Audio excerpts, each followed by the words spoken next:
শৈল্য মাধ্যমিক স্টুডেন্ট, আশা করছি তোমরা সব ভালো আছো। প্রথমে তোমাদের জানাই নতুন বছরে অনেক অনেক শুভেচ্ছা।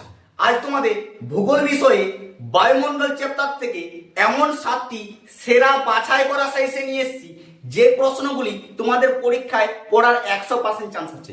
কোন কোন প্রশ্নগুলি বিগত বছরে পড়ে গেছে কিন্তু পড়ার চান্স আছে সেগুলিও ধরে ধরে বুঝিয়ে দেবো, আর যেগুলি এবছরের জন্য মোস্ট ইম্পর্টেন্ট প্রশ্ন সেগুলিও দেখে দেবো।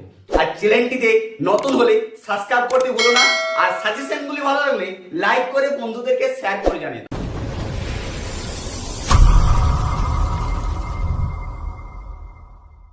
দেখো মাধ্যমিক স্টুডেন্ট, তোমাদের এই বায়ুমণ্ডল চ্যাপ্টারটা সবচেয়ে এখানে গুরুত্বপূর্ণ, কারণ এই অধ্যায় থেকে তোমাদের প্রতি বছর বা প্রায় দেই অধ্যায় থেকে সবচেয়ে গুরুত্বপূর্ণ প্রশ্নের মধ্যে এই যে 7টি প্রশ্ন দিচ্ছি ভালো করে দেখে নাও, ঠিক আছে? মিস করবে না, কারণ মিস করে গেলেই জানোই তো যেটাই মিস করে যায় সেটাই পড়ে যায় পরীক্ষার নিয়মে। তাই প্রতিটা ভালো করে মুখস্থ করো, প্র্যাকটিস করো। দেখো প্রথম প্রশ্ন হচ্ছে বিশ্ব উষ্ণায়নের প্রভাবগুলি আলোচনা করো। এটি তোমাদের 2017 আর 2024 পড়ে গেছে অলরেডি, ঠিক আছে? তাই 2025 এক বছর গ্যাপ আছে, 2026 দেওয়ার জন্য অনেক চান্স। সবচাইতে বেশি গুরুত্বপূর্ণ এবছর হচ্ছে বায়ুমণ্ডলে উষ্ণতার তারতম্য 3টি প্রধান কারণগুলি আলোচনা করো। এটি সবচাইতে মোস্ট ইম্পর্টেন্ট প্রশ্ন, ঠিক আছে? এর চিত্র সহ বলতে পারো তোমাদের কম সময়।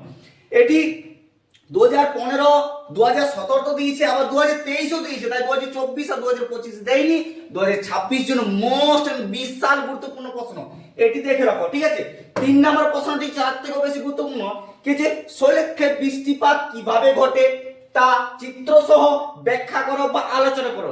এই প্রশ্নটিও প্রায় আমি টেক্সট পেপার বই দেখতে পাচ্ছি প্রায় প্রতিটি স্কুলে টেস্টে প্রশ্নটা দিয়েছিল, ঠিক আছে? তাহলে এই প্রশ্নটি ভালো করে দেখে রাখো। এটি তোমাদের 2019 পড়েছে, 2023ও দিয়েছিল, তাই 2024 দেয়নি, 25 দেয়নি, 26 জন্য মোস্ট ইম্পর্টেন্ট হতেই পারে, ঠিক আছে?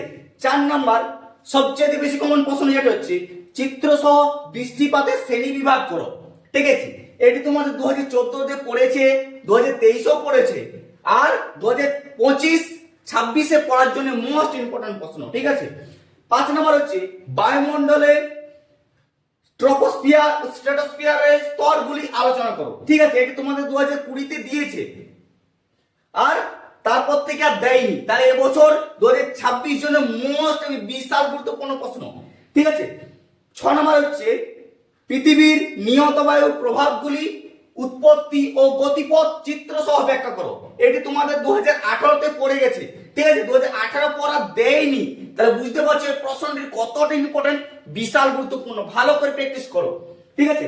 আর 7 এবং লাস্ট সবচেয়ে গুরুত্বপূর্ণ প্রশ্ন ক্রান্তীয় মৌসুমী জলবায়ু অঞ্চলের প্রধান বৈশিষ্ট্যগুলি আলোচনা করো। এটি তোমার 2018 প্রায় দিয়েছিল, ঠিক আছে?